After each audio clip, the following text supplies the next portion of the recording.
आपकी अदालत में बहुत बहुत स्वागत है आपका। आज मेरे मेहमान हैं एक ऐसी शख्सियत जिन्होंने बरसों तक लोगों को बहुत हंसाया, पूरी दुनिया में नाम कमाया और फिर उन्होंने पंजाब की राजनीति में धमाका मचाया। उन्होंने सिद्धू को, बादल को, चन्नी को, सबको हराया। प्लीज वेलकम कॉमेडियन से पॉलिटिशियन बने पंजाब के मुख्यमंत्री कौन? भगवंत मान।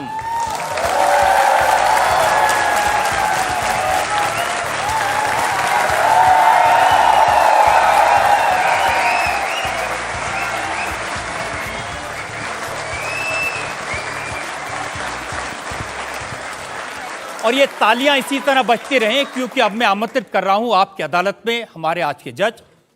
हमारे आज के जज खास हैं, बड़े स्टार हैं। उनकी सिंगिंग के लिए उनको पूरी दुनिया जानती है। पंजाबी के जाने माने सिंगर जिन्होंने गाया दिल ले गई कुड़ी, जसबीर जस्सी।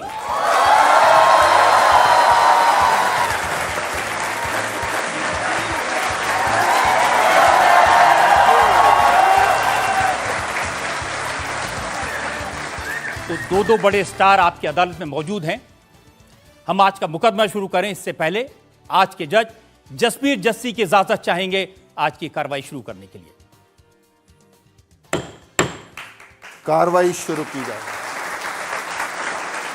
और इससे पहले कि इल्जामात और सवालात का सिलसिला शुरू करें, एक नजर डालेंगे भगवंत मान के पॉलिटिकल करियर पर।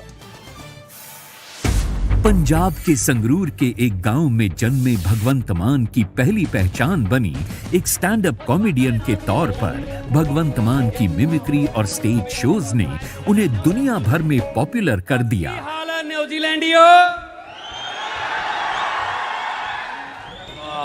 भगवंत मान के पहले कैसेट कुल्फी गर्मा गर्म की 50 लाख कॉपियां बिकी। ये तो जमदे बच्चों ਨੂੰ पता है। ਬੱਚਾ ਹਸਪਤਾਲ 'ਚ ਜੰਮਿਆ, ਜੰਮਣ ਸਾਰ ਨਰਸ ਨੂੰ ਕਹਿੰਦਾ ਆਂਟੀ ਲਾਈਟ ਹੈਗੀ, ਉਹ ਕਹਿੰਦੀ ਨਹੀਂ। ਬੱਚਾ ਕਹਿੰਦਾ ਉਹ ਨੋ, ਇਹਦਾ ਮਤਲਬ ਫੇਰ ਪੰਜਾਬ 'ਚ ਜੰਪੇ। 1994 से 2015 के बीच भगवंत मान ने 13 पंजाबी फिल्मों में एक्टिंग की। वे मर चढ़िया, तू अजे जीवना है भाई? और तू ਇੱਥੇ भी आ गई? इनके 20 कॉमेडी ऑडियो और वीडियो कैसेट्स बहुत पॉपुलर हुए। डिश है 12 नवंबर को जो गांव की लेडी साग बनाती हैं, वही साग गरम करके उसी को फ्राई करके 25 फरवरी तक चलता है। टीवी पर comedy show the great Indian laughter challenge में भगवंत मान सुपरहिट रहे। शेखर जी कभी पंजाब के गांव में आना, साग खिला खिला के पाकिस्तान के झंडे जैसा करके भेजेंगे। भगवंत मान ने 8 साल पहले राजनीति में कदम रखा, पर इससे पहले सियासत और सिस्टम के खिलाफ तीखे कमेंट्स ने भगवंत मान को एक एंटी एस्टैब्लिशमेंट आवाज के रूप में स्थापित कर दिया। भगवंत मान अपना पहला चुनाव हारे, पर इसके बाद आम आदमी पार्टी के टिकट पर 2 बार लगातार संगरूर से लोकसभा का चुनाव जीते। 2022 में भगवंत मान पंजाब विधानसभा चुनाव के लिए आम आदमी पार्टी का चेहरा बने। भगवंत मान के नेतृत्व में आम आदमी पार्टी ने जबरदस्त जीत हासिल की। आज भी राजनीति में भगवंत मान की पहचान इनके करारे कमेंट से होती है। तीखी से तीखी बात हंसते हंसाते कहने वाले पंजाब के चीफ मिनिस्टर भगवंत मान आपकी अदालत में अपनी पैरवी खुद करेंगे। तो आइए शुरू करते हैं आज का मुकदमा। आपकी अदालत में पहला इल्जाम भगवंत मान पर। आपकी अदालत में पंजाब के मुख्यमंत्री भगवंत मान पर आरोप है कि ये मनमानी करते हैं। भगवंत मान जी, ये सही है कि आपके जो फादर थे वो बहुत पढ़े लिखे थे, वो MA BEd, हाँ जी, हेडमास्टर भी थे जी, लेकिन बेटे का पढ़ने में कोई इंटरेस्ट नहीं था। टीचर के बेटे को पढ़ना ही पड़ता है असल में, क्योंकि उसी स्कूल में हेडमास्टर थे वो।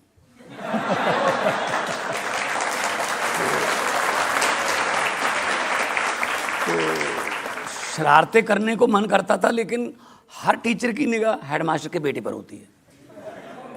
तो अपनी शरारतों को अंदर दबाता रहा मैं। साइंस मास्टर थे पिताजी मेरे, तो स्कूल से बंक मारना तो सवाल ही पैदा नहीं हो सकता, हेड मास्टर तो बापू हैं। तो फिर ये भी नहीं हो सकता कि घर से स्कूल कह के निकलो जाओ कहीं और, क्योंकि हेड मास्टर तो पिताजी हैं, वो कहेंगे कहाँ है बेटा, कहाँ है। तो पढ़ने में मेरा इंटरेस्ट था, और मेरे पिताजी क्योंकि मैथ टीचर थे, आज भी मैं मैथ में बहुत हाई हूँ। हाँ, वो अलग बात है कि मैं सवाल उठाता रहता था कि हमें वो क्यों पढ़ाया जाता है जो हमारी ज़िंदगी में काम ही नहीं आता। इतने नौजवान बैठे हैं, इतने नौजवान लड़के लड़कियां बैठे हैं। आप मुझे बता दो, आपने कभी a² + b² + 2ab का फार्मूला यूज करके केले खरीदे? भाई ये साइंस वालों को पढ़ाओ, tan थीटा cos थीटा, हमें क्यों? ये तो वो बात हो गई। पोस्टमैन की पोस्टें निकली, डाकी रखने थे, तो इंटरव्यू हुई। इंटरव्यू में पूछा गया एक उम्मीदवार से कि धरती से चांद तक की दूरी कितनी है। वो बोला अगर इस रूट पर चिट्ठियां बांटनी है तो मेरी तरफ से मैं हाथ। मैं पिताजी के साथ ये कहता रहता था कि पिताजी जो हमें पढ़ाया जा रहा है वो ज़िंदगी में काम आएगा क्या? मैं एक छोटा सा किस्सा बताता हूँ। पंजाबी की हमारी टीचर आई, उसने हाउस टेस्ट लिया, फीस माफ़ी की अर्जी लिखो। फीस माफ़ी की अर्जी नॉर्मल होती है जो हम पढ़ते हैं आमतौर पे। सेवा में कौमा, श्रीमान मुख्याध्यापक कौमा, फलां फलां स्कूल। मेरा नाम भगवंत सिंह है जी, मैं 7वीं कक्षा का विद्यार्थी हूँ। 6ठी में भी मैं अव्वल आया था, पढ़ाई में बहुत होशियार हूँ, 7वीं में अव्वल आऊँगा। मेरे पिताजी एक चपरासी हैं, उनकी तनख्वाह बहुत कम है, हम 3 बहन भाई हैं, घर का गुजारा बड़ी मुश्किल से चलता है, वो स्कूल की फ़ीस देने में असमर्थ हैं, कृपया मेरी पूरी की पूरी फ़ीस माफ़ कीजिए, मैं आपका बहुत धन्यवादी होऊंगा, आपका आज्ञाकार, रोल नंबर इतना इतना। ये होता ना। तो जी मुझे नंबर भी दे दिए मैडम ने 9.5 10 में से, वेरी वेरी गुड भी लिख दिया, लेकिन मैं खुश नहीं था। उसी साइकिल पे डैडी वापस जाते थे स्कूल से, मेरे गाँव से 3 किलोमीटर स्कूल था। तो मैंने जाते जाते फिर मैंने कहा डैडी जी रोकना। मैंने कहा जी आप क्यों पढ़ाते हो हमें? कहते जी ताकि आपको अकल आ जाए, आपकी अकल खुल जाए, आपको दुनियादारी का पता चल जाए, सच और झूठ का अंतर पता चल जाए। मैंने कहा जी अगर मैं ये कहूँ कि आप हमें झूठ पढ़ा रहे हो? कहते कब? मैंने ना जी वो एप्लीकेशन उनके सामने कर दी। उन्होंने पढ़ी, कहते बहुत अच्छी लिखी हुई है, बहुत अच्छी है, 9.5 10 में से 9.5 है, बहुत अच्छी है। मैंने कहा जी अच्छी तो आपने देख ली सर, आप नंबर मत देखिए, आप ये देखिए ना, पहली बात तो मैं ये एप्लीकेशन लिख रहा हूँ आपको, श्रीमान मुख्याध्यापक जी, और बीच में लिख रहा हूँ कि मेरे पिताजी चपरासी हैं।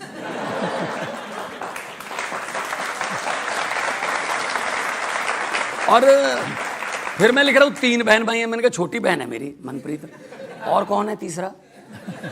तो मेरे पिताजी ने कहा जितनी देर आप गरीबी नहीं लिखोगे एप्लीकेशन में तो फीस माफ़ नहीं होगी। तब मेरे मुंह से एक बात निकली कि अगर मेरे हाथ में कभी ऐसा पेन आ गया कि मैं सिलेबस बदल सकता हूँगा, जो कि अभी आ चुका है, तो मैं इस अर्जी को पॉजिटिव तरीके से लिखवाऊँगा कि मैं ये हूँ, मेरे पिताजी गरीब हैं, वो फ़ीस देने में समर्थ हैं। मैं ये नहीं कहता कि मेरी फ़ीस माफ़ की जाए, मैं ये कहता हूँ मेरी फ़ीस उधार कर ली जाए। वादा करता हूँ बड़ा अफसर बन के ब्याज समेत इस स्कूल की फ़ीस वापस करता हूँ।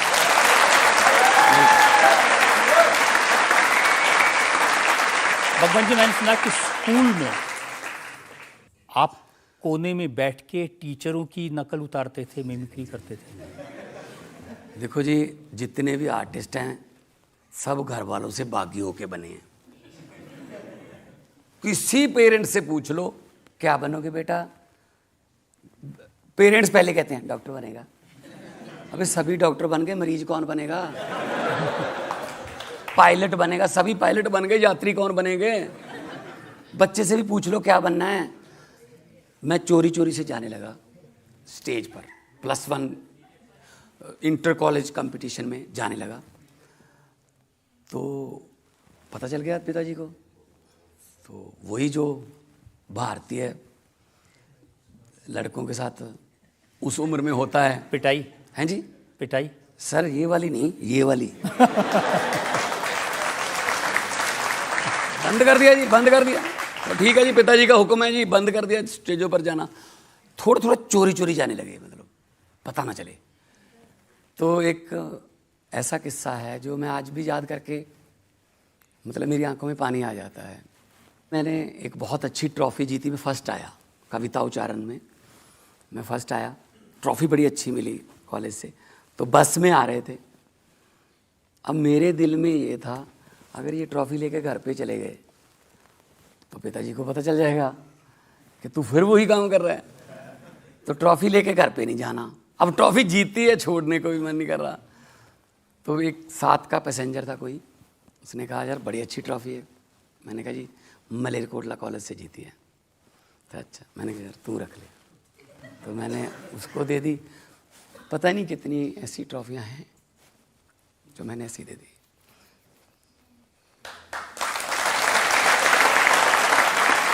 तो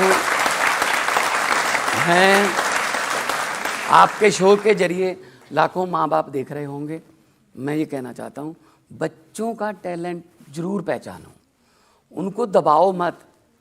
अगर कोई गलत, आजकल तो प्रोफेशन इतने खुल गए हैं, जाने दो उनको, कोई प्रोटोकॉल में ना रखो उनको। उनको आसमान दो, उनको पंख दे दो उड़ने का, लेकिन उसका रूट तय मत करो, वो खुले उड़ें, अपने आप उड़ें। जो रनवे है वो जहाज़ को उड़ाता नहीं है, रनवे जहाज़ को मौका देता है। आगे तो फिर जहाज़ के इंजनों पर डिपेंड करता है कि वो 20 मिनट बाद चंडीगढ़ उतरेगा दिल्ली से, या फिर 14 घंटे बाद सैन फ्रांसिस्को उतरेगा। ये तो उसके इंजनों पर डिपेंड करता है। लेकिन जहाज़ के लिए रनवे ज़रूरी है। रनवे बने, पेरेंट्स, टीचर, जहाज़, ये सारे जहाज़ हैं, उड़ सकते हैं, बस रनवे मिल जाए। अच्छा, जब आपको रनवे मिला, आपका जहाज उड़ गया, तो पिताजी ने रिकॉग्नाइज किया कि वाकई में टेक ऑफ कर लिया इसने? ये भी सच है। बाद में माँ बाप इंटरव्यू देते हैं, बच्चे में पहले दिन ही मैंने तो पहचान लिया था टैलेंट है। मैंने बहुत अप्रिशिएट किया फिर बच्चे को, जा इसी लाइन में जा। कोई नहीं करता जी, सब झूठ बोलते हैं वो, ठीक है ना। पहले वो पिटाई करते हैं, फिर हद तो उस दिन हो गई जब पटियाला में, उस समय पटियाला रहता था मैं, तो सरकारी स्कूल की, क्योंकि वो हेड टीचर थे तो उनके नाम पे चिट्ठी आती थी। गवर्नमेंट की चिट्ठी आई, खाकी कलर की, भारत सरकार सेवा आई थी जिसमें लिखा होता है। उसमें लिखा हुआ, मेरे पिताजी का नाम महेंद्र सिंह था, उसमें लिखा हुआ महेंद्र सिंह, फादर ऑफ भगवंत मान, सरकार, हेडमास्टर सरकारी मिडिल स्कूल। ये मैंने चिट्ठी उठाई, पिताजी के पास ले गया। मैंने कहा सर, पिताजी, मास्टर जी, ये सन ऑफ तो चलता है, ये फादर ऑफ कब से चलने लगा है? वो भी सरकारी चिट्ठियों में, वो भी सरकारी चिट्ठियों में। और मुझसे बोले, वो मैंने कहा है तेरे नाम से चिट्ठी जरा जल्दी आ जाती है। फिर वो उस शोहरत को एंजॉय करने लगते हैं माँ बाप जो हैं। तो फिर उन्होंने मतलब अपना नाम तो कभी बताया ही नहीं किसी को। वो तो मेरी एक बार मेरी बहन को फ़ोन किया, सगी बहन को, हाँ मनप्रीत, मैं भगवंत मान का फादर बोल रहा हूँ। वो कहती मेरे नहीं है। तो उनको फिर एंजॉय करना। लेकिन आपकी जो उस वक्त कॉमेडी थी, सटायर था, उसमें आप खबरें घुसा देते थे, उसमें आप राजनीति घुसा देते थे। मतलब ये राजनीति माने का शौक तभी से था? पिताजी क्योंकि एमए, बीएससी, बीएड थे, एमए पॉलिटिकल साइंस, बीएससी और बीएड, और उनको राजनीति का बहुत शौक था। मैं 2-2, 3-3 दिन, तब रिजल्ट जो आते थे इलेक्शन के, तो पर्चियाँ गिनते थे, तो 2-2, 3-3 दिन रिजल्ट आते रहते थे। तो मुझे बिठा लेते थे वो कि लिख ये आजकल के लोगों को नहीं मालूम होगा, उस समय दूरदर्शन पर इलेक्शन रिजल्ट आते थे और बीच में फिल्में दिखाई देती थी और 2-3 दिन तक काउंटिंग चलती रहती थी, कौन आगे कौन।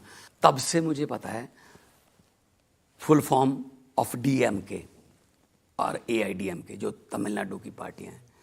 मेरे ख्याल में 80% पार्लियामेंट में जो बैठे हैं ना, उनको भी नहीं पता होगा full form. Dravida Munnetra Kazhagam, all India Dravida Munnetra Kazhagam. मेरे पिताजी ने तब से, फिर स्पोर्ट्स का बहुत शौक था, हॉकी का मैच देखते थे, मैं भी हॉकी के लिए, मैं भी स्पोर्ट्स में देखने का, स्पोर्ट्स के लिए तो मैं इतना, क्योंकि तब दूरदर्शन ही था, तब चारों ग्रैंड स्लैम भी, French open, Wimbledon, Australian open और यूएस ओपन, वो भी दूरदर्शन पे ही आते थे। तब थे मार्टिना नवरातिलोवा, जॉन मैकेनरो, जो आपकी तरह लड़का था लड़ता था वो, ऐसे फेंक देता था वो, बोरिस बेकर, उस समय गैब्रिएला साबातीनी, उस समय मैं देखता रहता था। क्रिकेट का शौक हुआ तो आज मैं, मतलब 1990 से लेके आज तक मैं बैटिंग ऑर्डर के मुताबिक हर टीम के प्लेयरों का नाम बता सकता हूँ। अच्छा बताइए, वेस्ट इंडीज के प्लेयर का नाम। वेस्ट इंडीज टीम जब मैंने सुनना शुरू किया रेडियो पर, तब थे Desmond Haynes, Gordon Greenidge, Richie Richardson, Gus Logie, Vivian Richard, Carl Hooper, Jeffrey Dujon जो कि विकेटकीपर थे, और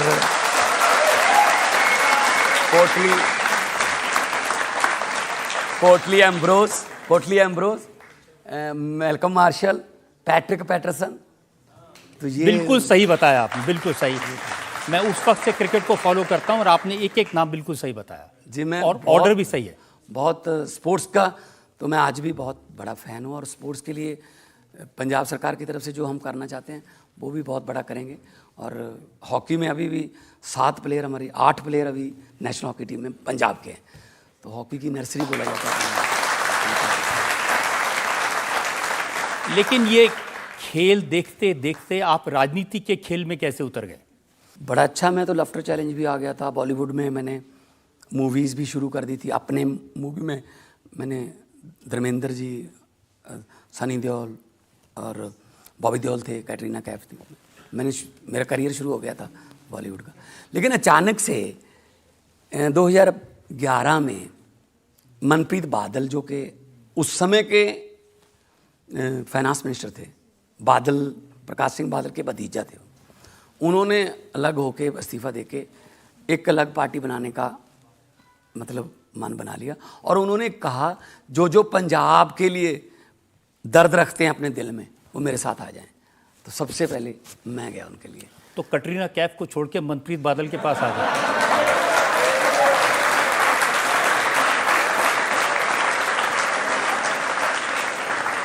कैटरीना कैफ को छोड़ के पंजाब के साथ गया मैं। और भगत सिंह का एक शेर है, इश्क करना सबका पैदाइशी हक है, इश्क करना सबका पैदाइशी हक है, क्यों ना इस बार वतन की सरजमी को महबूब बना लिया जाए। तो जब आप राजनीति में आए तो आपके जो फादर थे उन्होंने सपोर्ट किया, या इसमें भी आपकी मनमानी चली? फिर वही बात हो गई, जब मैं राजनीति में गया कहते नहीं तू इसी लाइन में रहे अब।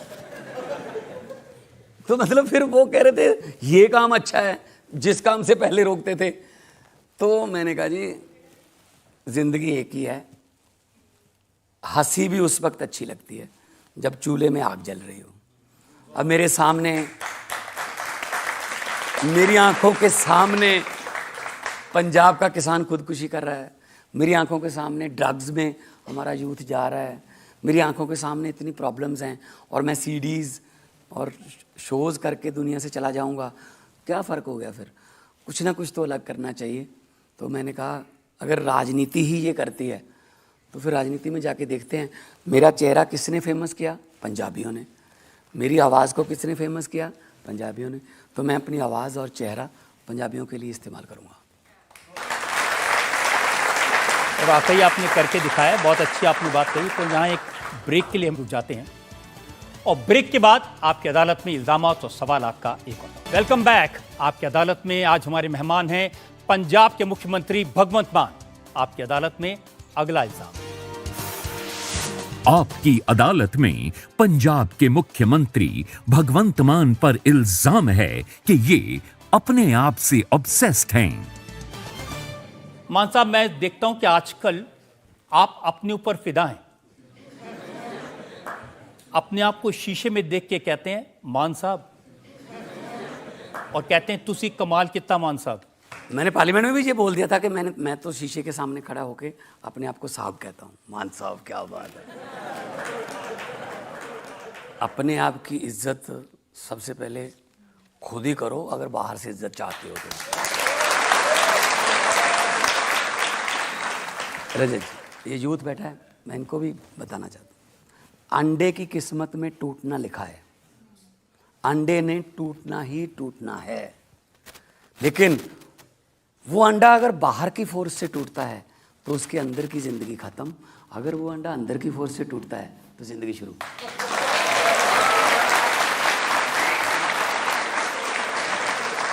आप कौन हो, आप कौन हो ये खुद डिसाइड करो, ना कि बाहर से आपको कोई डिसाइड करे तुम ये बन सकते हो, तुम वो बन सकते हो, तुम्हें ये नहीं हो सकता, तुम वो कर सकते हो। तुम्हें सब पता है, सबसे बड़े जज और सबसे बड़े अपने क्रिटिक तुम खुद ही होते हो। आपके जज थे नवजोत सिंह सिद्धू जी। तो सिद्धू साहब कहते हैं कि कोई पीली पगड़ी पहन के भगत सिंह नहीं बन जाता। भगत सिंह ने तो देश के लिए जान न्यौछावर की थी, वो कहते हैं भगवंत मान ने तो पंजाब को गुलाम बना दिया। नहीं, मैंने कब कहा कि मैं भगत सिंह बन गया? मैं तो उसके पाँव के धूल का एक तिनका भी नहीं हूँ। 23 साल की उम्र में उन्होंने शहीदी दी देश के लिए, तो लेकिन हमारे पुरखों को फॉलो तो कर सकते हैं हम कि उनके सपनों का भारत कैसा था या कैसा होना चाहिए था। भगत सिंह जी को कभी भी ऐसा नहीं चिंता थी कि देश आज़ाद होगा या नहीं, वो उनको पता था आज़ादी तो आएगी, लेकिन उनको सबसे बड़ी चिंता ये थी कि आज़ाद होने के बाद देश कौन से हाथों में जाएगा। तो फिर चिंता सही साबित हुई ना कि आज फिर 75 साल बाद हम बाहर के वीज़े लगवा रहे हैं, जिनको निकालने के लिए भगत सिंह जैसे, शहीद उधम सिंह जैसे, जिनको बदले लेते हुए, और करतार सिंह सराभा, राजगुरु सुखदेव, हमारे योद्धा फांसी पे चढ़ गए अंग्रेज़ों को देश से निकालने के लिए। आज हम 30-30, 40-40 लाख रुपए ट्रैवल एजेंट के पास लेकर खड़े हैं अंग्रेज़ों के पास पहुंचने के लिए। क्या किया फिर हमने? तो भगत सिंह के सपनों की आज़ादी अगर बसंती रंग की पगड़ी पहनकर अगर कहीं जाती है तो इसमें तो कोई आपत्ति नहीं होनी चाहिए किसी को। वैसे भी चलो सिद्धू साहब तो सीनियर हैं, मेरे जज थे वो लाफ्टर चैलेंज में, और कई बार तो हमें भी नहीं पता चलता था कि क्या हमने बोल दिया कि बंद ही नहीं हो रहे हंसने से। मतलब उनका अपना अंदाज़ है, उनका अपना अंदाज़ है। वो कांग्रेस में हैं, पहले बीजेपी में थे, लेकिन उससे पहले अकाली दल में भी थे, और उनका अपना अंदाज़ है। एक ही शेर है, वही मोदी के लिए, वही आसाराम के लिए, वही सोनिया के लिए, वही मनमोहन सिंह के लिए, वही तो कम से कम मैं हालातों के मुताबिक तो बोलता हूँ ना कि आज ये नहीं बोलना। अब उनका तो रट्टा लगा हुआ जो बोलते रहे से। लेकिन एक टाइम तो आप कहते थे मैं इनका फ़ैन हूँ, मेरे रोल मॉडल हैं सिद्धू साहब। हाँ जी, मैं वो क्रिकेट में फ़ैन हूँ। मैं जब वो ओपनर आते थे आज भी श्रीकांत के साथ आते थे ओपनर, तो तब क्रिकेट देखते थे तो सिद्धू साहब के फ़ैन, इसमें तो कोई अब होना नहीं चाहिए क्या? लेकिन राजनीति में मैंने सुना कि एक बार ऐसा मौका था जो अरविंद केजरीवाल उनको फेस बनाना चाहते थे आम आदमी पार्टी का पंजाब में। मैं खुद ये अरविंद जी के पास पेशकश लेके गया था कि अगर नवजोत सिंह सिद्धू आना चाहते हैं पार्टी में, कि अगर वो चाहते हैं मुझे मुख्यमंत्री बना दो। मैंने कहा जी आपको मेरे से पूछने की ज़रूरत नहीं, आप बना देना, मैं उनका मतलब उनके वो टॉप पोस्ट पे रहें, मैं काम कर लूँगा। मेरा मकसद सिर्फ पंजाब को बचाना है, पंजाब को ड्रग्स से, पंजाब को ये जो हमारा ब्रेन ड्रेन हो रहा है, भाग रही है हमारा यूथ कनाडा अमेरिका को भाग रहा है, तो इसमें मेरे लिए कुछ कुर्सी अहमियत नहीं रखती थी। लेकिन उन्होंने कहा कि मैं तो इधर जाऊँगा, तो मैं क्या कर सकते। देखिए, आप हमेशा कहते हैं कि मैं पंजाब में बदलाव करने आया हूँ। सिद्धू जी कहते हैं कि ये बदलाव करने नहीं आए, 1.5 साल में इन्होंने कुछ बदलाव नहीं किया। भगवंत मान ने सिर्फ अपनी पत्नी बदली है।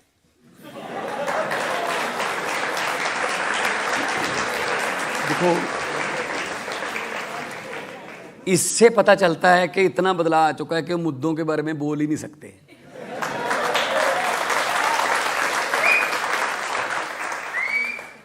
मेरी दूसरी शादी हुई और लीगल शादी है, गुरु ग्रंथ साहब जी के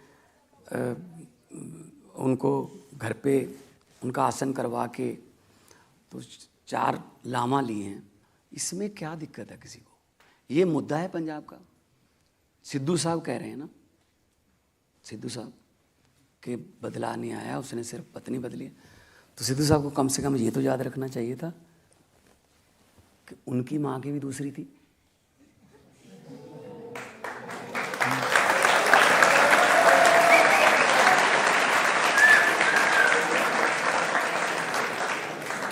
जिनके अपने घर शीशे के होते हैं, दूसरों पर पत्थर नहीं।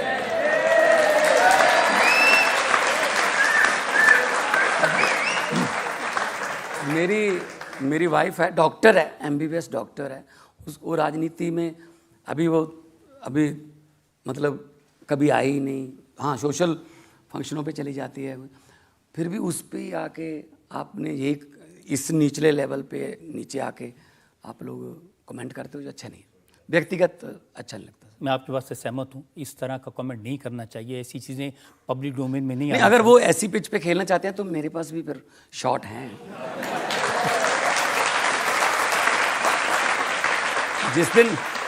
जिस दिन ये बात बोली थी ना, उसमें जितने बैठे थे 80% की दूसरियां हैं, या उनकी दूसरियां, या उनके बाप की दूसरियां, तीसरियां। आपको सबकी खबर है। मुख्यमंत्री हूं पंजाब का जी।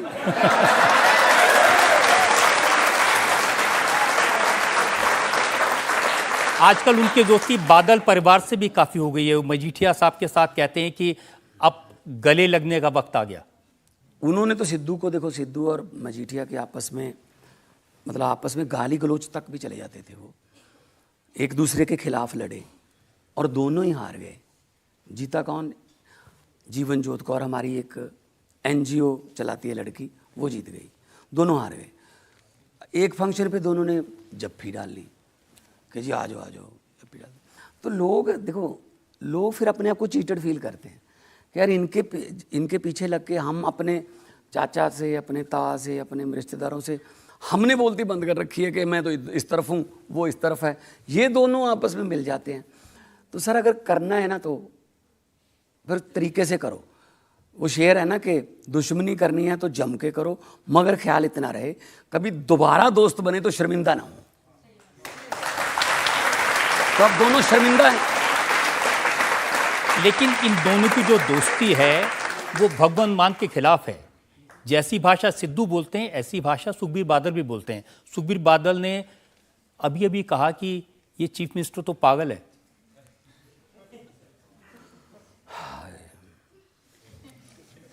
असल में क्या है, ये प्रकाश सिंह बादल हार गए, सुखबीर बादल हार गया, उनका दामाद हार गया, उनका साला हार गया, उनके रिश्तेदार हार गए, भतीजा हार गया, कैप्टन अमरिंदर सिंह हार गया, चन्नी हार गया, सब हार गए। अब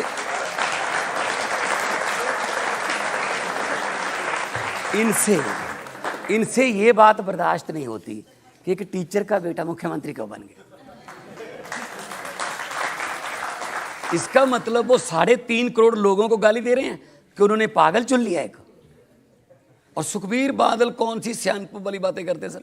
सुखबीर बादल स्टेज पर कह रहा है, प्रकाश सिंह बादल स्वर्गीय हैं, अभी दुनिया में नहीं है। सुखबीर बादल कह रहा है स्टेज पर, एक बार नहीं 2-3 बार, कि बैठे हैं सरदार प्रकाश सिंह बादल, ये मेरे पिता समान हैं। बादल साहब को खड़े होकर बोलना पड़ा, पिता हूं, समान नहीं। सर ये जो बड़े बड़े स्कूलों में पढ़े हैं, पहाड़ों वाले स्कूलों में सर, इनको 100 के ऊपर गिनती आती है, उससे नीचे तो आती नहीं। अगर इन्होंने 144 करोड़ कहना हो, ये कहते हैं 144 करोड़। 100 तो आता है लेकिन 44 नहीं आता इनको, 44 नहीं बोल सकते ये।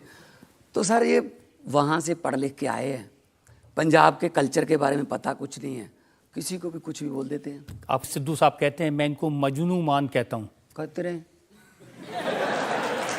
कौन है सिद्धू साहब? सिद्धू साहब कौन है सर? विधायक है? आपने कुछ रहने नहीं दिया। नहीं, सिद्धू साहब कौन है सर? कांग्रेस के कोई ओहदेदार हैं? नहीं है। क्या है? आपके जज, आपके गुरु? नहीं, आपके रोल मॉडल? बाद में हारे हुए हैं सर।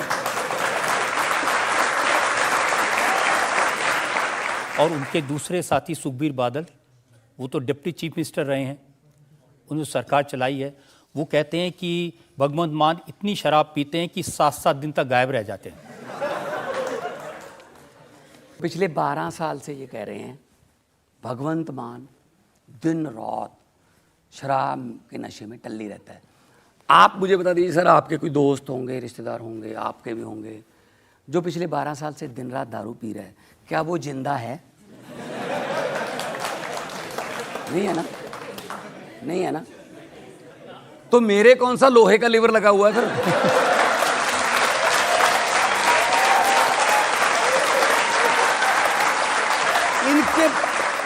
इनके पास कुछ नहीं होता जब, तब ये कहते हैं ये तो ऐसा है। मैं तो सुबह 6 बजे उठ के पहली फाइल मंगवा लेता हूं, और इतना काम जितना 70 साल में नहीं किया हमने 1.25 साल में कर दिया। पंजाब में बिजली 88% घरों को बिजली मुफ्त आती है सर, और उसमें वो भी नहीं कि हमने BPL कार्ड या वो कर दिया। हमने कहा 600 यूनिट फ्री है, 2 महीने बाद बिल आता है। 600 यूनिट, आपके घर पे 4 AC लगे हैं, अगर आपका भी 600 यूनिट से नीचे है तो आपको भी बिजली का बिल 0 आएगा। बिजली है मेरे पास पंजाब में, पैदा की है मैंने झारखंड में पचवाड़ा कोल माइन है पंजाब सरकार की, 2015 से बंद पड़ी थी, वो चलवाई है। इस वक्त पैडी सीजन आएगा, परसों से शुरू होने वाला है। 52 दिन का कोला पड़ा है सर मेरे पास। पहले कभी भी इतना कोल हमारे पास, थर्मल प्लांटों के पास कोल नहीं था। सिर्फ खबरें आती थी 5 घंटे का कोला बचा, 4 घंटे का कोला बचा। तो सर अगर काम इच्छा शक्ति हो कुछ करने की तो सर हो जाता है। देखो प्रॉब्लम ये है कि आपको ना इतने बड़े स्टार रहे हो तो आपको तालियों की आदत पड़ी है, जब राजनीति में आते हैं तो थोड़ी गालियां भी पड़ती हैं। जब भी आप सिस्टम बदलने की बात करोगे, किसी भी सिस्टम को बदलने की बात करोगे, तो वो सिस्टम के जो बेनिफिशियरी हैं, जो लाभ पात्री हैं, वो बाउंस बैक करेंगे कि ऐसे कैसे हो सकता है, ये बदल नहीं सकते। तो सर वो गाली देंगे, फिर वो आपका अपमान करेंगे, कुछ पुराना निकाल लेंगे, ये कर देंगे, वो कर देंगे, ताकि ये बंदा बस खत्म यही हो जाए, हम ही रहें बेनिफिशियरी। तो सिस्टम, पहली दुनिया की पहली रेलगाड़ी और दुनिया के पहले जहाज का भी विरोध हुआ था कि ऐसे कैसे हवा में उड़ सकते हैं, ऐसे कैसे लोहे के गार्डर पर हम चल सकते हैं। आज उनके पड़ोते खड़ोते जितने भी होंगे, उतने great great great great grandfather जो विरोध करते थे, उनको टिकटें नहीं मिलती होंगी, आज वेटिंग लिस्ट में होंगे। तो ऐसी कोई बात नहीं है, अपमान पीना सीख लो, अन्ना जी ने कहा था, अपमान पीना सीखो राजनीति में। यहाँ तारीफ नहीं मिलेगी आपको। उसके लिए मैं एक मजेदार किस्सा सुनाता हूँ। एक बंदा था, हर चीज में कमी निकालता था, वो हर चीज में नेगेटिव माइंडेड आदमी था, हर चीज में नुक्स निकाल देता था। उसके दोस्त भी बहुत परेशान थे, तो यार हर चीज में नुक्स निकाल देता। उनको एक कुत्ता मिल गया, उनके दोस्तों को। वो कुत्ता पानी पर चल लेता था सर, पानी पर चलता था ऐसे। कहते यार इसमें से क्या नुक्स निकालेगा ये, उसको बुलाओ। बुला लिया उसको, बोला ये देख। उन्होंने कुत्ता इधर से छोड़ा स्विमिंग पूल में, कुत्ता पानी पर चल के स्विमिंग पूल के दूसरी तरफ निकल गया। कहते बता अब इसके बारे में क्या कहेगा तू। कहता मैं समझ गया, इसका मतलब कुत्ते को तैरना नहीं आता।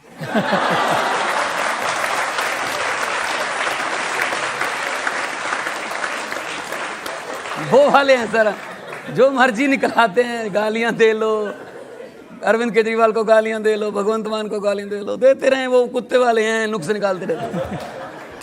काम करते जाओ, पब्लिक के लिए काम करते जाओ। एक बार बहुत अच्छी कविता आपने बोली थी, बात चली है। हाँ, बात चली थी, बात चली थी 56 इंच का सीना दिखाने से, बात चली थी भारत को डिजिटल बनाने से, बात चली थी बुलेट ट्रेन लाने से। तो बात कहां चली गई फिर? प्रॉब्लम तो यही है कि बात ही नहीं मिल रही है, बात कहां चली गई?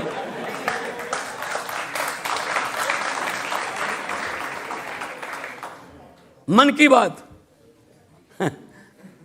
मोदी साहब के मन की बात तो लोगों ने 2 बार पूरी कर दी, प्रधानमंत्री बना दिया। जन की बात तो सुन लो, अपने मन की करते रहते हो।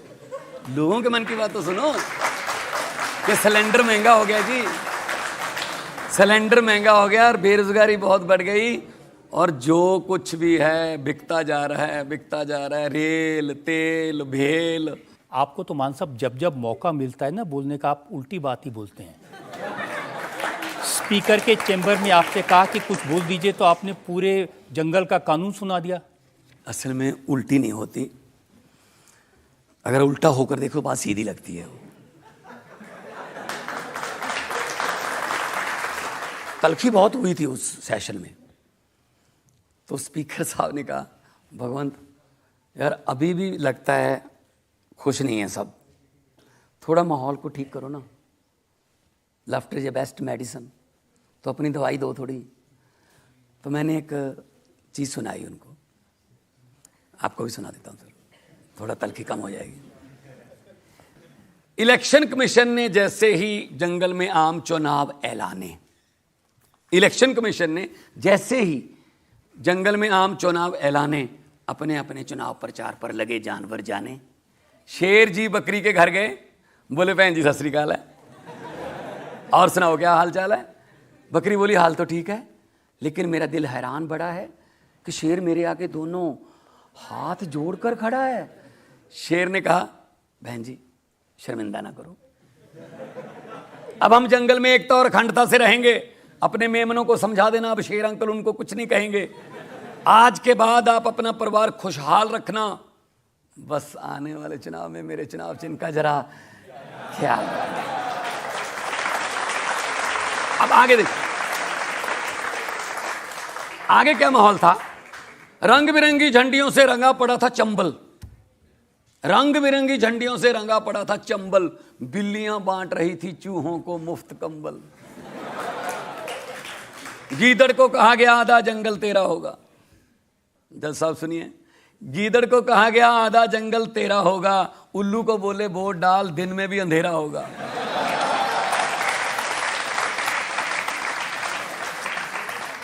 चूहों से वादा किया गया चील नहीं रहेगी, क्योंकि चील उनको अपने पंजे में उठा के ले जाती।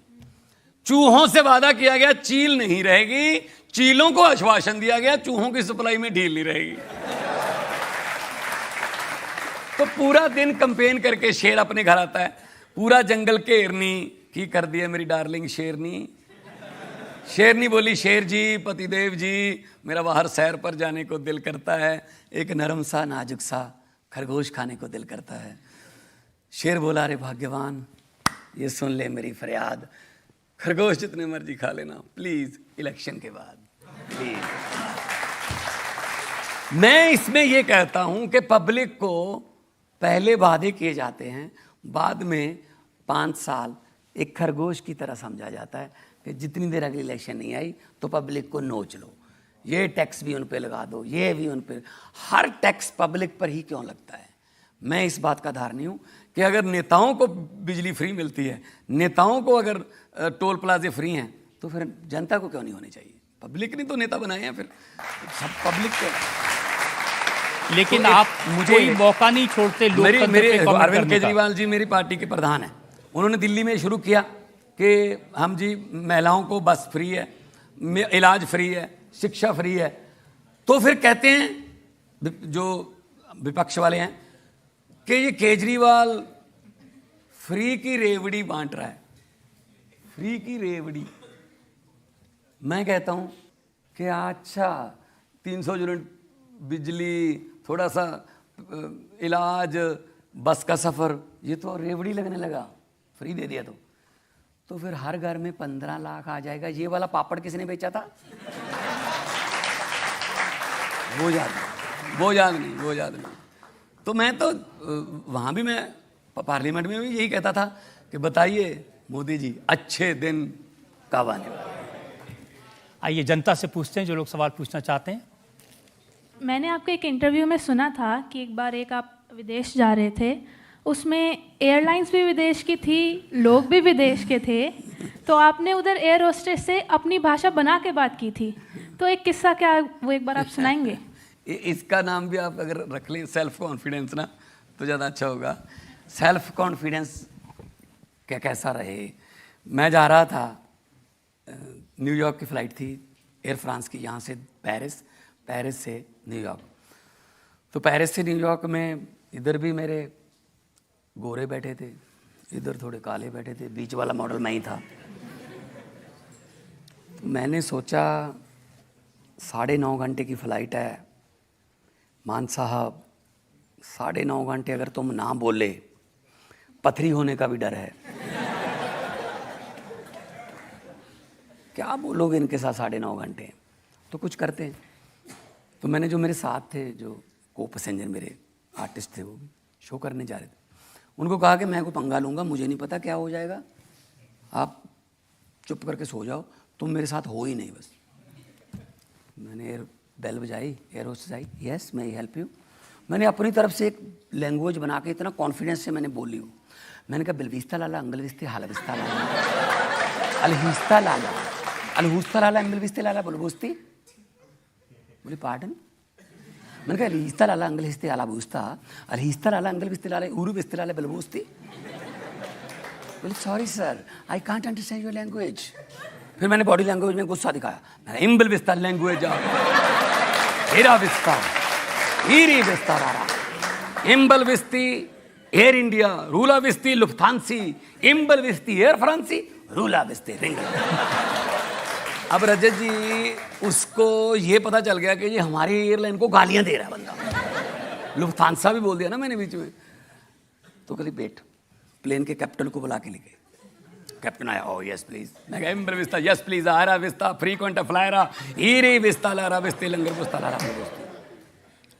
मुझे बोला प्लीज कम विद मी, मुझे आगे ले गया, मेरे मुंह पे माइक लगा दिया आगे ले जाके, स्पीक।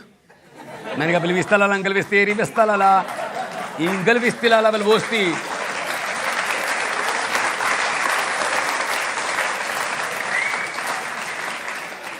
तो वो मेरी आवाज में पूरे जहाज में अनाउंसमेंट हो गई। अब वो अंग्रेजी में अनाउंसमेंट कर रहे थे कि जो आदमी इस लैंग्वेज को समझता हो इमीडिएटली हमारे साथ कांटेक्ट करे। सर अगर कोई लैंग्वेज हो तो कांटेक्ट करे। वो तो मेरे से भी दोबारा नहीं बोली जा रही थी उसको। मैंने भी एक ही वर्ड रखा हुआ था बुलबोस्ती एंड में, ताकि उनको लगे कि एक ही बात पे अड़ा हुआ है बस। मुझे बोला आपका सामान कहाँ है? मैं गिरगिस्ते। Ticket up. मुझे फर्स्ट क्लास में ले गए। पहली बार ऐसे सेवा शुरू हो गई मेरी। ये जो मांगू बस लेके आते हैं अभी आके। पीछे से एक एयर होस्टेस आई, मेरे को एक पर्ची दी उसने, कहती योर को passenger has send it for you. उस पे पंजाबी में लिखा हुआ यार सानू भी इत्थे बुला ला।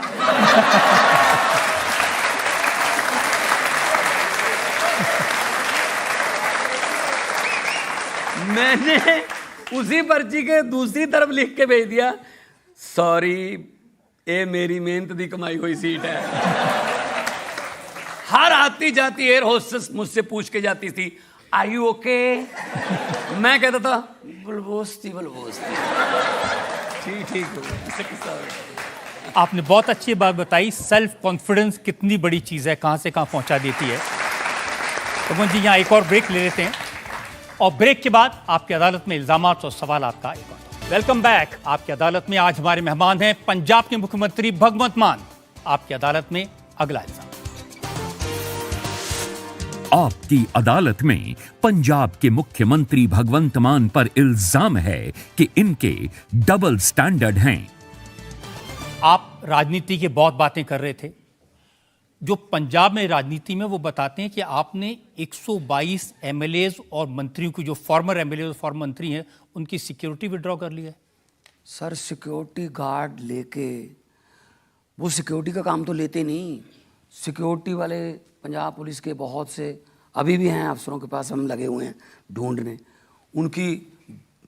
उनकी भैंसों की रखवाली करते हैं, उनकी मुर्गियां पालते हैं, घर के काम करते हैं सारे, बच्चों को स्कूल छोड़ के आना है, सिक्योरिटी ले रखी है। क्यों भाई इतना खतरा किस बात का? कहते हैं हमारी जान को तो खतरा छोड़ दिया, लेकिन मान साहब ने अपने और अपने परिवार के लिए 1000 अफसर और जवान तैनात कर दिए सिक्योरिटी। वो उनको बोलो लिस्ट दे दें मुझे 1000 की, ठीक है ना? कौन से 1000, ये प्रोटोकॉल में जितने होते हैं, मैं तो मुझे तो पता नहीं। सब कहते हैं कि सिद्धू मूसेवाला की हत्या इसलिए हुई कि उसकी सिक्योरिटी कम कर दी गई थी और फिर अनाउंस भी कर दिया। जिस दिन उनके यहाँ घटना हुई उस दिन भी उनके घर पे 2 गनमैन थे, उनको साथ में नहीं लेके गए। उनके पास अपनी बनवाई हुई बुलेट प्रूफ गाड़ी थी, वो भी नहीं लेके गए। तो रीज़न सिर्फ ये नहीं है। हाँ, मौत बहुत किसी की भी हो वो बहुत दर्दनाक है।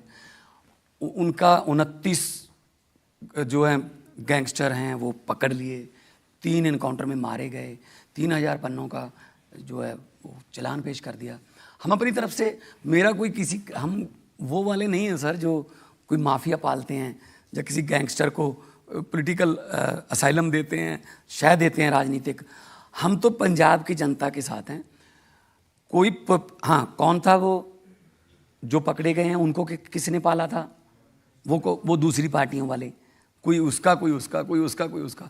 तो वो काम पंजाब में बंद हो गया। माफिया सारे बंद हो गए, sand mafia, land mafia, transport mafia सब बंद हो गए। इसीलिए ये मुझे गालियां दे रहे हैं, क्योंकि मैंने पैसे तो कमाने नहीं है सर। हाँ, इतना ज़रूर है कि मेरे सामने अगर पंजाब का कोई पैसा लूटेगा और मेरे पास वो पेन होगा कि मैं उसका हिसाब ले सकता हूँ, तो उसका हिसाब लिया जाएगा। हमारे पंजाब में एक रूल है कि जैसे ही आप एमएलए बन गए आपको एक सैलरी मिलती है 85,000 प्लस जो इंसेंटिव और भत्ते होते। अगर आप एमएलए नहीं बने तो आपको 70-75 हज़ार रुपये पेंशन मिलती है। अगर आप अगली बार एमएलए बन गए फिर सैलरी मिलेगी। अगर आप 4 बार एमएलए बन गए, 5वीं बार आपको टिकट नहीं दिया पार्टी ने, जहाँ हार गए, तो आपको 4 पेंशनें मिलेंगी। मतलब 70-70 जोड़ के 2,80,000। मतलब जितनी बार एमएलए बनते जाएंगे आपकी पेंशन बढ़ती जाएगी। कईयों को तो हारने में फायदा था, जीतेंगे तो 85,000, हारेंगे तो 3 लाख। तो हमने कहा जी ये तो बात अच्छी नहीं है, आप 2 दिन भी विधायक रह ले तो आपको वो भी मिलेगा पता। तो हमने सबसे पहले उनको कहा 1 विधायक 1 पेंशन, बाकी कोई पेंशन आपको नहीं दी जाएगी। वैसे भी मैं कहना चाहता हूँ कि जो ये बड़े बड़े पता नहीं क्या क्या खरीद लेते हैं, क्या क्या, ये भी ले लिया, ये भी मेरा, ये भी मेरा, उनको मैं कहना चाहता हूँ कि जितने मर्जी इकट्ठे कर लो, पैसे, हीरे, मोती, मगर ख्याल इतना रहे कफन पे जेब नहीं होती। सब कुछ यही होता है। मैं आपके सामने एग्जाम्पल हूँ। कभी ज़िंदगी में नहीं सोचा था कि छोटे से गांव में भैंसों की पूँछ पकड़ के तैराकी सीखी हमने। जब वो तालाब में भैंसें जाती थी, तो आज भी वहाँ जाता हूँ। मेरी माँ वहीं रहती है, गांव में आती जाती रहती है। और मेरी माँ ने एक बहुत अच्छी बात मुझे लगी, कोई टीवी वाले आ गए मेरी माँ की इंटरव्यू करने के लिए गांव वाले घर पे, तो पीछे एक दीवार को देख के उसने कहा जी अब तो मुख्यमंत्री की माँ बन गई हो, ये दीवार देखो क्या हाल है इसका, थोड़ा इसको ठीक करवा लो। तो मेरी माँ ने कहा खेत में घर नया बना ले, भगवंत बना ले, यहाँ पे हथौड़ा नहीं चलेगा। क्या पता कौन सी किस्मत वाली ईंट इस घर में लगी हुई है कि मेरे बेटे को इस ऊंची पदवी पे पहुंचा दिया। उस ईंट पर मैं हथौड़ा नहीं चलाना चाहती। तो हम तो 2 टाइम अरदास करने वाले लोग हैं जी। गाड़ी के नीचे आके अगर कोई चिड़िया या कबूतर मर जाए, वहाँ पे 2 मिनट का मौन रखने वाले लोग हैं। तभी तो भगवान जी वो लोग कहते हैं कि जो भैंस की पूंछ पकड़ के तालाब में जाता था वो मुख्यमंत्री बन गया, दिमाग तो खराब होगा ही। मुझे पत्रकारों ने पूछा कि मुख्यमंत्री की कुर्सी पर बैठकर बड़े बड़ों के दिमाग खराब हो जाते हैं, आपका दिमाग खराब क्यों नहीं हुआ? मैंने कहा जी एक फ़र्क है, जो वो है ना, वो कुर्सी पर बैठकर फेमस होते हैं, मैं फेमस होकर कुर्सी पर बैठा हूँ। तो शोहरत तो मैं 17 साल का, I was 17 at that time when I become a big star. 17 साल का था, +2 ग्रेड में पढ़ता था मैं। तो पैसे की तो कोई कमी नहीं, शोहरत की कोई कमी नहीं रही। वो कहते हैं स्टेज चलाना अलग बात होती है, स्टेट चलाना अलग बात होती है। तो स्टेज चला रहा हूँ ना, वो स्टेज चला रहे हैं, उनको बोलो स्टेज चला लो, स्टेज चला। 29,237 सरकारी नौकरियां दे दी सर। 582 आम आदमी क्लिनिक खुल गए, 80 और तैयार हैं। स्कूल ऑफ एमिनेंस तैयार हैं, 15 अगस्त को 15 स्कूल ऑफ एमिनेंस आएंगे और बिजली 80% 88% घरों को फ्री आती है सर। कोई पंजाब का जहाँ होगा उससे पूछ लो, अगर कोई पंजाब का होगा तो। मैं पंजाब तो यहाँ से 200 किलोमीटर सर, कैमरे भेज दो आप, तो आप वहाँ से पता करवा लो। कैमरे भेजते हैं ना तो उसमें हर जगह भगवंत मान की तस्वीर दिखाई देती है। जो भी काम होता है सबसे पहले मान साहब की तस्वीर। अब मेरी तस्वीर तो वहाँ भी है जहाँ आपके कैमरे दिखा नहीं सकते लोगों के दिलों में।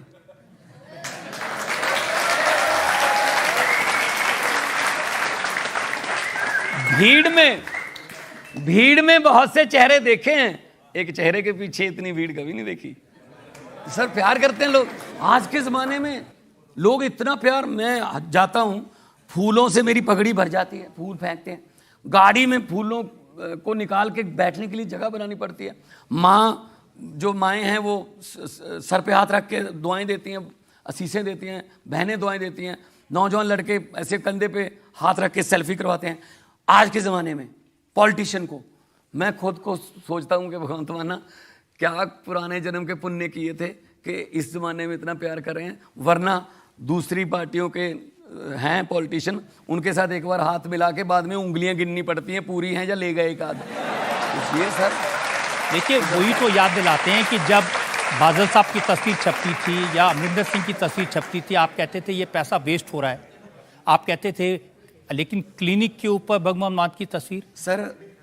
सर पहली बात तो ये है कि कोई अच्छा काम हो रहा है उसकी पब्लिक तक तो पहुंचाना पड़ेगा। हर एक के पास तो व्हाट्सएप नहीं है। अब गांव में अगर आपको बात पहुंचानी है, कहाँ गांव वाला जाता है? मान साहब काम पंजाब में करते हैं, विज्ञापन गुजरात में छपता है, वहाँ चुनाव तो गुजरात वाले भी देख लें, गुजरात वाले भी देख लेंगे पंजाब में अच्छा काम हो रहा है, वो अपनी सरकार से कहें कि ये पंजाब में हो रहा है, यहाँ क्यों नहीं करते आप?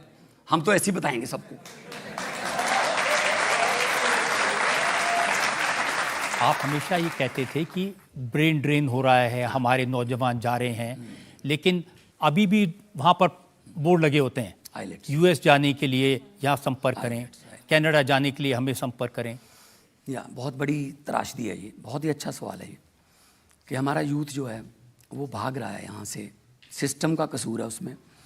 तो हम तो कोशिश ये कर रहे हैं कि उनको यहीं रखें, उनको यहीं पे डिग्री मिले और उसी डिग्री के मुताबिक यहीं पे रोज़गार मिल जाए, कहीं नहीं जाएंगे वो। विदेश में जाना कोई आसान बात नहीं है सर। अभी आप देख रहे होंगे कि 600-700 स्टूडेंट जो हैं उन पर तलवार लटक रही है, डिपोर्ट करने वाले हैं कनाडा वाले, क्योंकि गलत दस्तावेज से यहाँ से कनाडा में चले गए। क्यों जाते हैं? 40 माँ की बालियाँ बेच के, बाप की ज़मीन बेच के। वहाँ सिस्टम, वहाँ डिसिप्लिन है। हमारे यहाँ मैं कोशिश ये कर रहा हूँ यहीं नौकरियाँ पैदा की जाएँ। अभी इससे पहले क्या होता था ना, पंजाब में इंडस्ट्री जो थी वो वापस चली गई। कारण जो भी इंडस्ट्रियलिस्ट आता था, मैं यहाँ फैक्ट्री सेट करूँगा, उससे पहले ये पूछा जाता था मेरा कितना। मतलब वो एमओयू एक फैमिली के साथ करने आते थे। अब एमओयू 3.5 करोड़ लोगों के साथ होता है। टाटा आ रहा है, biggest, second biggest after Jamshedpur, Ludhiana में कितने हज़ार लोगों को, लड़के लड़कियों को काम मिलेगा।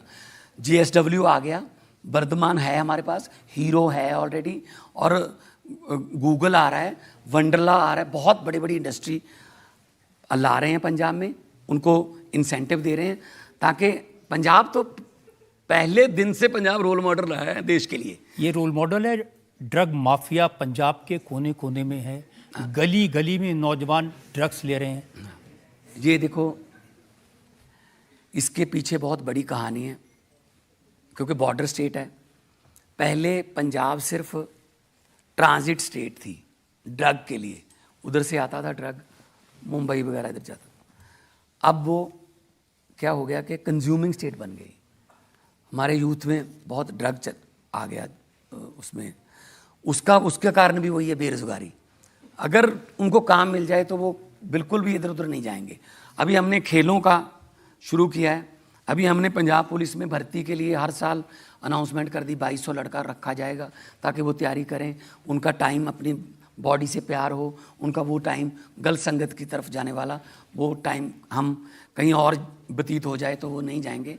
तो इसको करना है, ठीक करना है, और पंजाब को दोबारा पंजाब बनाना है सर। कैलिफोर्निया, लंदन, पेरिस बनाने की ज़रूरत नहीं है। हमें अपना पंजाब, गुरुओं पीरों की धरती, शहीदों की धरती, हमें दोबारा पंजाब बनना है। और पंजाब वो है ना कि भारत है वांग मुंदरी बिच नग पंजाब दा। अगर देश अंगूठी है तो उसमें जो नग है वो हीरा, वो पंजाब है। उस नग की थोड़ी झलक जो है थोड़ी फीकी हो गई थी, उसको चमकाएंगे सर।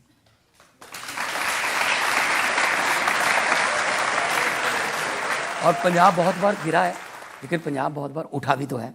तो सुरजीत पात्र साहब का शेर है, की होया जे पतझड़ आई, तू अगली रुत विच यकीन रखी, मैं लब के लियाना कि तो कलमा, तू फुल्लां जोगी जमीन रखी। अच्छी बात आपने कही है। एक और ब्रेक के बाद आपकी अदालत में भगवंत मान पर इल्जामात और सवाल का एक और दौर। Welcome back. आपकी अदालत में आज हम मुकदमा चला रहे हैं, सवाल पूछ रहे हैं पंजाब के मुख्यमंत्री भगवंत मान से।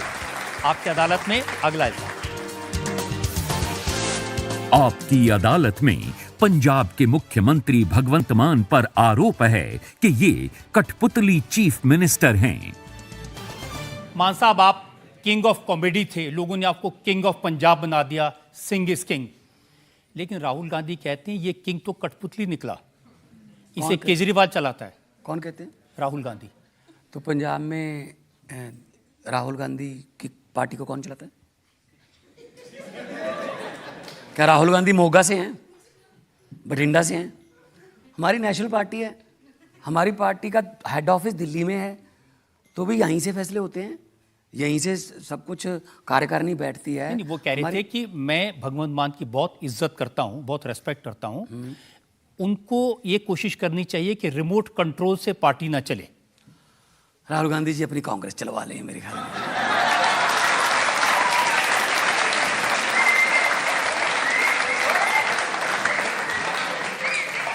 मतलब देश की राजधानी में, one of the biggest democracy of the world India, उस देश की राजधानी में उस देश की सबसे ज्यादा पुरानी नेशनल पार्टी कांग्रेस 2015 से लेके उनके कितने एमएलए हैं सर? 0। कितने एमपी हैं सर? 0। कितने राज्यसभा में हैं सर? 0। इवन जिस इलाके में राहुल गांधी, सोनिया गांधी और इनको सारी कांग्रेस के बीजेपी वालों के घर हैं, वहां से एमएलए कौन है? अरविंद केजरीवाल। नई दिल्ली विधानसभा, नई दिल्ली विधानसभा। इसका मतलब राहुल गांधी ने तो हमें क्या वोट देना होगा, लेकिन उसके घर के नौकर माली सब वोट देते हैं हमें। तो उनको बोलो अपनी पार्टी चला लें। मतलब राहुल गांधी जी का मतलब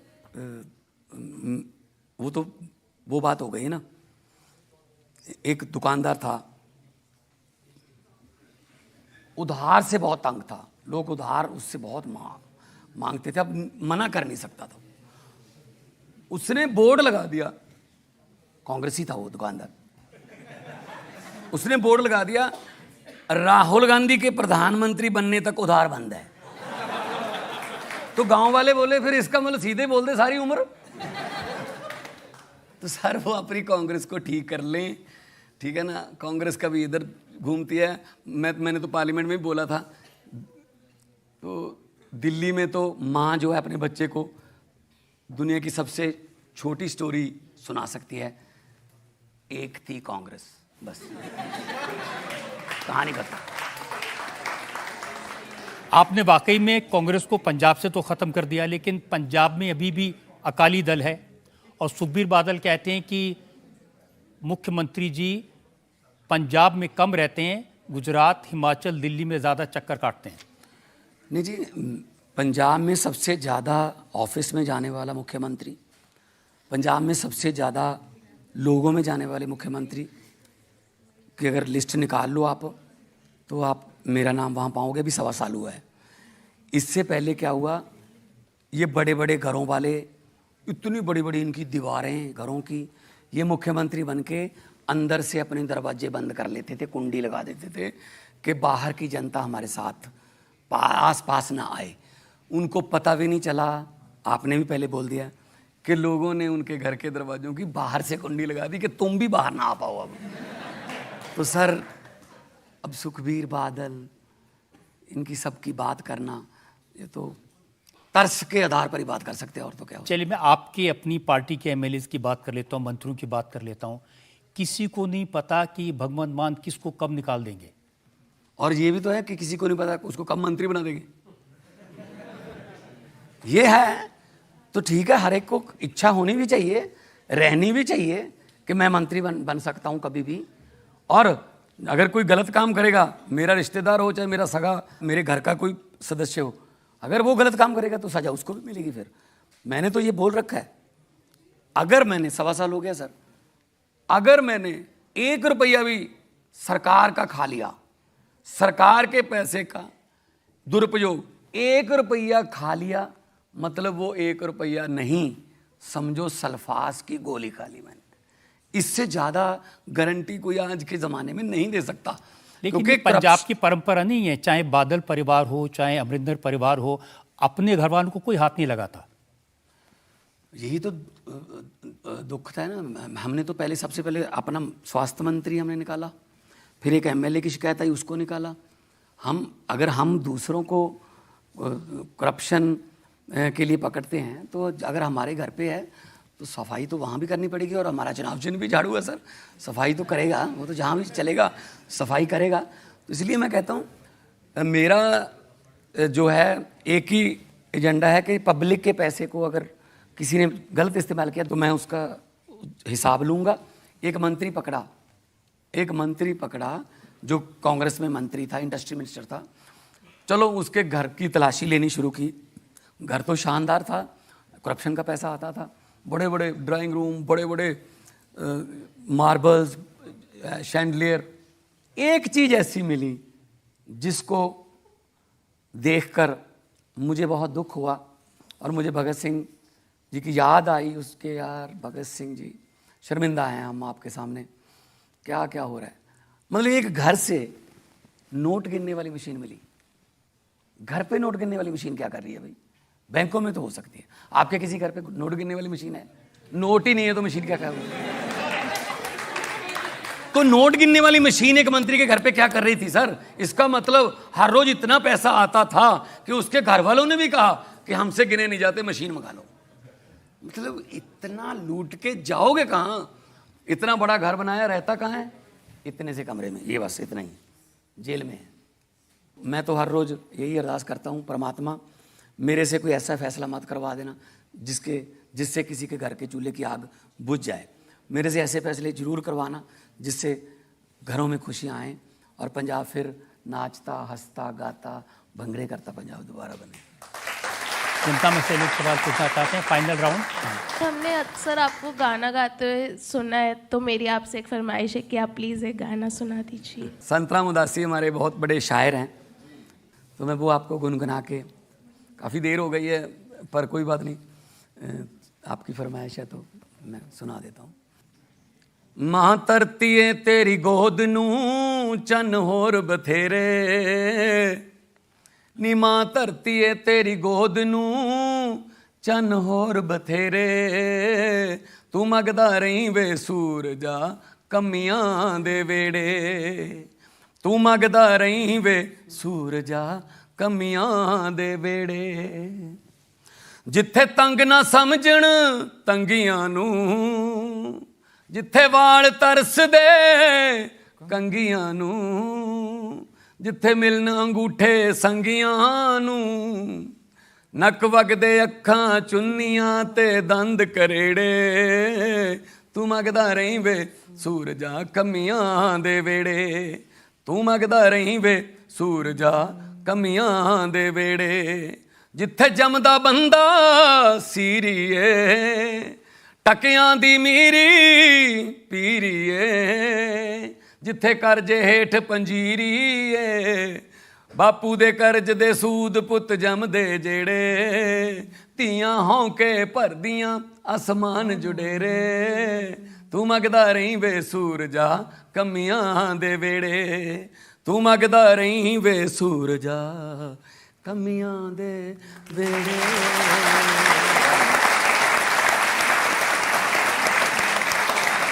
पद्मा जी, आपकी अदालत में आज हमने आपके कई रूप देखे, आपका कॉमेडियन का रूप, आपका पॉलिटिशियन का रूप और अब ये सिंगर का रूप आपका कवि का रूप, और सबसे अच्छी बात हमने देखी एक दिल जो पंजाब के लोग के लिए धड़कता है। अब हम एक ब्रेक के रुकेंगे और ब्रेक के बाद सुनेंगे आपकी अदालत में आज के जज, जाने माने सिंगर, पंजाब के बहुत बड़े स्टार जसबीर जस्सी का फैसला आज के मुकदमे पर। Welcome back. आज हमने मुकदमा चलाया पंजाब के मुख्यमंत्री भगवंत मान पर। हमने उनसे पूछा पंजाब की प्रॉब्लम्स के बारे में, पंजाब की ड्रग्स के बारे में, सिक्योरिटी के बारे में, वहाँ के गैंग वॉर के बारे में।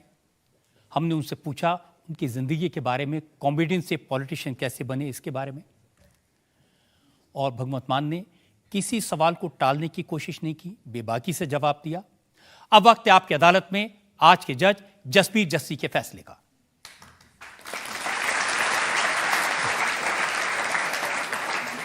मुझे लगता है कि बहुत इंतज़ार के बाद, बहुत सदियों अरसे के बाद एक मुख्यमंत्री पंजाब को मिले हैं जो नीयत से साफ हैं, ईमानदार हैं और पंजाब के बारे में सोचते हैं।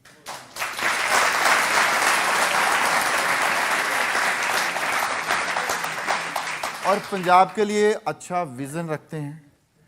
मुझे लगता है कि मैं सिर्फ एक सलाह और एक रिक्वेस्ट भगवंत जी को देना चाहता हूं कि बहुत अच्छा काम कर रहे हैं आप, बहुत आप मतलब कॉमेडी में भी बहुत दर्द जो है लोगों के सामने रख रहे हैं और लोगों का दर्द सुन भी रहे हैं, ये भी बहुत बड़ी बात है। आप बस पंजाब के नौजवानों को एक सेध दीजिए, उनको और ताकत लगा के इस ड्रग के सिस्टम से बाहर निकालने की कोशिश कीजिए, जिससे पंजाब जो है, क्योंकि पंजाब को आपसे ज़्यादा कोई भी जान नहीं सकता। आप पंजाब की मिट्टी के बंदे हो, आप पंजाब के कल्चर के बंदे हो, पंजाब की बोली के बंदे हो, तो आप पंजाब को सही तरीके से समझ सकते हो। पंजाब को दोबारा पंजाब बनाने की जो कोशिश कर रहे हो, इसको और जोर लगा के इसको रंगला पंजाब बनाइए। मैं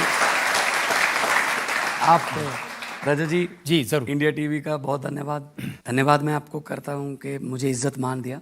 और मैं एक शेर बोल के आज की इस अदालत से रुखसती करूंगा कि लोगों को अक्सर कहते सुना है जिंदा रहे तो फिर मिलेंगे। लोगों को अक्सर कहते सुना है जिंदा रहे तो फिर मिलेंगे, लेकिन इस पंजाबी दिल ने कहा है मिलते रहे तो जिंदा रहेंगे। जिंदा रहे। और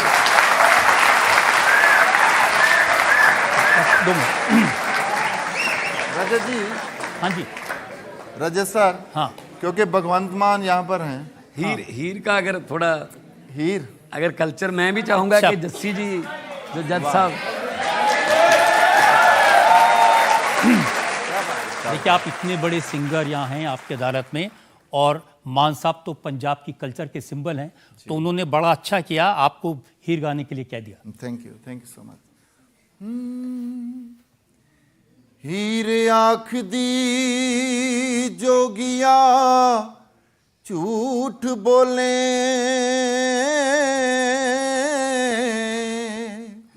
कौन रुठड़े यार मनाम दाई,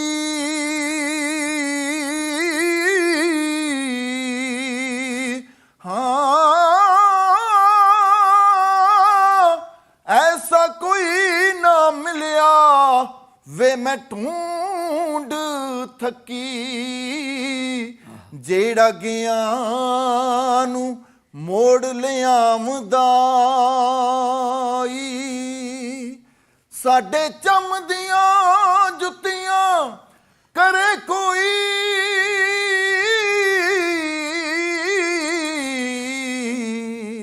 जेड़ा जीव दा रोग गवामदाई, हो भला दस खाचरी विछुनियां नू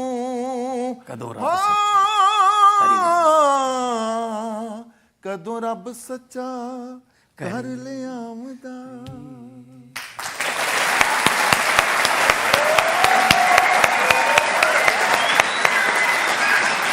बारी बरसी खटन गया सी खट के लियांदा गुलाब, बारी बरसी खटन गया खट के लियांदा गुलाब, पंजाब दी हटौर वखरी पंजाबियां दी तौर वखरी, वसदा रहे पंजाब पंजाबियां दी तौर वखरी, हसदा रहे पंजाब पंजाबियां दी टौर वखरी।